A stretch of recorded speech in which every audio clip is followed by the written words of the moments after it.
ഇതുവരെയുള്ള എൻ്റെ വീഡിയോസൊക്കെ കണ്ടിട്ട് ഞാൻ ആരാണ് എന്താണെന്ന് ചിന്തിച്ചിട്ടുള്ളവർക്ക് വേണ്ടിയിട്ടുള്ളൊരു വീഡിയോ ആണിത്. ഹായ്, എൻ്റെ പേര് എബൻ. കേരളത്തിൽ നിന്നൊരു സാധാരണ പയ്യൻ. പക്ഷേ ഒരൊറ്റ കാര്യത്തിൽ മാത്രം ഒതുങ്ങി നിൽക്കാൻ എനിക്കിഷ്ടമായിരുന്നില്ല. ഇപ്പോൾ ഞാൻ ചെന്നൈയിൽ ഒരു ഡിഗ്രി ചെയ്തുകൊണ്ടിരിക്കുകയാണ്. BSc മെഡിക്കൽ ലാബ് ടെക്നോളജി എന്ന കോഴ്സാണ്. ഒരു മേഖലയിൽ മാത്രം ഒതുങ്ങി നിൽക്കാൻ എനിക്കൊരിക്കലും ഇഷ്ടമായിരുന്നില്ല. പുതിയ കാര്യങ്ങൾ പഠിക്കാനും എനിക്ക് താല്പര്യമുള്ള കാര്യങ്ങളൊക്കെ ചെയ്തു നോക്കാനും അതിലൂടെ എൻ്റെ കഴിവുകൾ കൂടുതൽ വളർത്തിയെടുക്കാനുമാണ് ഞാൻ എപ്പോഴും ശ്രമിച്ചുകൊണ്ടിരിക്കുന്നത്.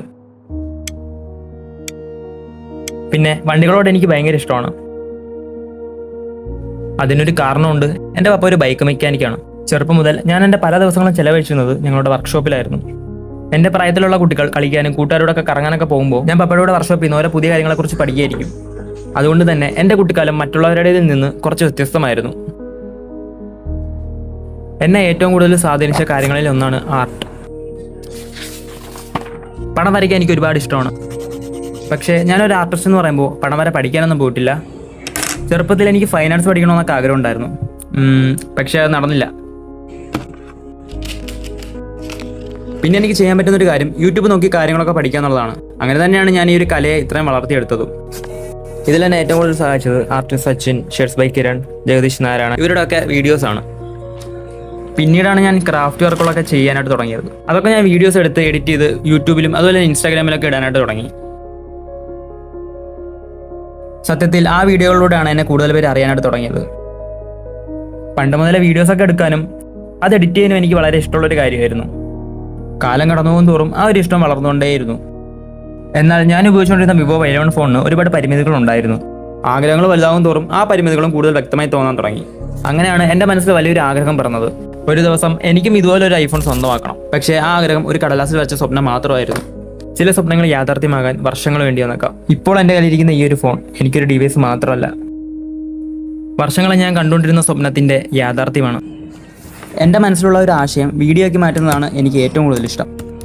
അതിനുവേണ്ടി ഞാൻ സ്വന്തമായി സ്ക്രിപ്റ്റ് എഴുതും. ഓരോ സീനും എങ്ങനെ വേണം, ക്യാമറ എവിടെ വെക്കണം, ഏത് ആംഗിൾ ഉപയോഗിക്കണം, എവിടെയാണ് കട്ട് വരേണ്ടത്, ഇതെല്ലാം ഞാൻ മുൻകൂട്ടി പ്ലാൻ ചെയ്യും. ചില വീഡിയോകൾക്ക് സ്വന്തമായി സ്റ്റോറി ബോർഡും വരയ്ക്കാറുണ്ട്. ഒരു സാധാരണ വീഡിയോ പോലും നല്ല ഫ്രെയിമിങ്ങും ക്യാമറ ആംഗിൾസും എഡിറ്റിങ്ങും കൊണ്ട് കൂടുതൽ മനോഹരമാക്കാൻ കഴിയുമെന്നാണ് ഞാൻ വിശ്വസിക്കുന്നത്. ഇതൊക്കെ അല്ലാതെ തന്നെ ഞാൻ വീട്ടിൽ കുക്ക് ചെയ്യാറുണ്ട്. പാചകം എനിക്കൊരു ഇഷ്ടമുള്ള കാര്യമാണ്. കിച്ചൺ എനിക്കൊരു പരീക്ഷണശാല പോലെയാണ്. പുതിയ റെസിപ്പികൾ പരീക്ഷിക്കുന്നത് എനിക്ക് ഭയങ്കര ഇഷ്ടമാണ്. ഇതൊക്കെ പറയുന്നത് കേട്ടാൽ അയ്യേ ആൺകുട്ടികൾ കുക്ക് ചെയ്യൂ, ആൺകുട്ടികൾ മീൻ വെട്ടുമോ, ഇതൊക്കെ പെമ്പിളേരെ ചെയ്യേണ്ടതല്ലേ എന്നൊക്കെ ചിലർ ചോദിച്ചേക്കാം. പക്ഷേ എനിക്ക് അങ്ങനെ ഒരു വേർതിരിവിൽ വിശ്വാസമില്ല. ജീവിതത്തിൽ സാഹചര്യങ്ങൾ മാറുമ്പോൾ നമ്മൾ ചെയ്യാത്ത പല കാര്യങ്ങളും സ്വയം ചെയ്യാൻ പഠിക്കേണ്ടി വരും. മൊത്തത്തിൽ ഇതാണ് ഞാൻ. ഇനി ഞാൻ പറയാൻ പോകുന്നത് എൻ്റെ ചാനലിൻ്റെ കഥയാണ്. ആദ്യമായിട്ട് എനിക്ക് ടച്ച് സ്ക്രീനുള്ള ഒരു ഫോൺ കിട്ടിയത് ഞാൻ 7ാം ക്ലാസ് പഠിക്കുന്ന സമയത്താണ്. അന്ന് 2016 റിലയൻസ് ലൈഫ് എന്നൊരു ഫോൺ ഇറക്കിയായിരുന്നു.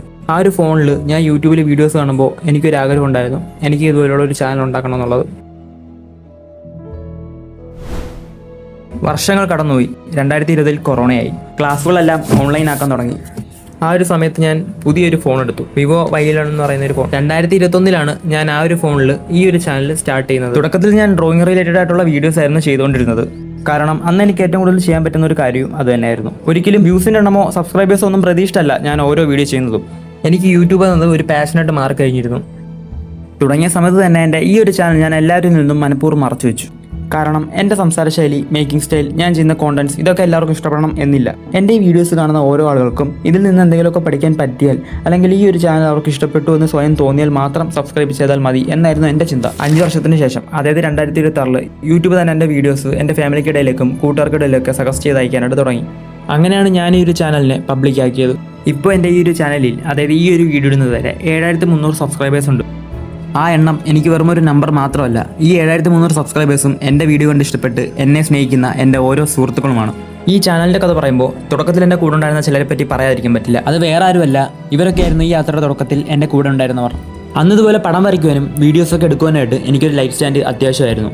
നല്ലൊരു എമൗണ്ട് കൊടുത്ത് ഒരെണ്ണം മേടിക്കുന്നതിനേക്കാളും നല്ലത് സ്വന്തമായിട്ട് ഒരെണ്ണം ഉണ്ടാക്കിയാലോ എന്നുള്ളൊരു ആലോചനയിലാണ് ഞാനിത് ഉണ്ടാക്കിയെടുത്തത്. അങ്ങനെ വീട്ടിലുണ്ടായിരുന്ന കുറച്ച് PVC പൈപ്പും കാർഡ്ബോർഡൊക്കെ വെച്ചിട്ട് സ്വന്തമായിട്ട് ഒരെണ്ണം ഉണ്ടാക്കി. വീഡിയോസ് എടുക്കാനും മറ്റും ഞാനിപ്പോഴും ഇത് തന്നെയാണ് യൂസ് ചെയ്യുന്നത്. ഇടയ്ക്ക് ഇതിലെ ഫോയിൽ പേപ്പർ ഡാമേജ് ആകുമ്പോൾ അതൊന്ന് ചേഞ്ച് ചെയ്ത് കൊടുത്താൽ മതി. ചാനൽ തുടങ്ങി 2 വർഷം കഴിഞ്ഞപ്പോഴേക്കും എനിക്ക് അടുത്തോട്ട് ഒരു മൈക്ക് വേണം എന്നൊരാഗ്രഹമായി. മൈക്ക് എന്തായാലും സ്വന്തമായിട്ട് ഉണ്ടാക്കാൻ പറ്റാത്തതുകൊണ്ട് തന്നെ അത് മേടിക്കാമെന്ന് തീരുമാനിച്ചു. അങ്ങനെ എനിക്ക് കിട്ടുന്ന പോക്കറ്റ് മണീസൊക്കെ സേവ് ചെയ്ത് വെച്ച് വീട്ടിലാരും അറിയാതെ ഓർഡർ ചെയ്ത് വരുത്തിയാണ് ഈ ഒരു മൈക്ക് എന്ന് പറയുന്നത്. 3 വർഷമായിട്ട് ഞാൻ ഇത് തന്നെയാണ് ഉപയോഗിക്കുന്നത്. അത്യാവശ്യം നല്ല ക്വാളിറ്റിയുള്ള നല്ലൊരു ബഡ്ജറ്റ് മൈക്കായിട്ടാണ് എനിക്ക് തോന്നിയത്. അതിൽ നിന്നൊരു അപ്ഗ്രേഡ് വേണമെന്ന് തോന്നിയപ്പോൾ ഞാൻ മേടിച്ചതാണ് ഡിജിടെക്കിൻ്റെ DWM124 എന്ന വയർലെസ് മൈക്ക്. ഇപ്പോൾ ഞാൻ ഇതാണ് യൂസ് ചെയ്യുന്നത്. ഓരോ ചാനലിനും ഒരു കഥയുണ്ട്, ഓരോ ക്രിയേറ്റർക്കും ഒരു തുടക്കമുണ്ട്. ഇതാണ് എൻ്റെ കഥയുടെ തുടക്കം. തൽക്കാലം ഞാൻ ഈ ഒരു വീഡിയോ ഇവിടെ അവസാനിപ്പിക്കുകയാണ്. ഇത്ര നേരം എൻ്റെ വീഡിയോ വാച്ച് ചെയ്ത എല്ലാവർക്കും നന്ദി. ഇതുപോലുള്ള കഥകളും വീഡിയോസ് കേട്ട് നമ്മൾ ഇനിയും വരുന്നതായിരിക്കും. അപ്പോൾ അടുത്തൊരു വീഡിയോയിൽ കാണുന്നവരെ എല്ലാവർക്കും ഓക്കെ, ബൈ.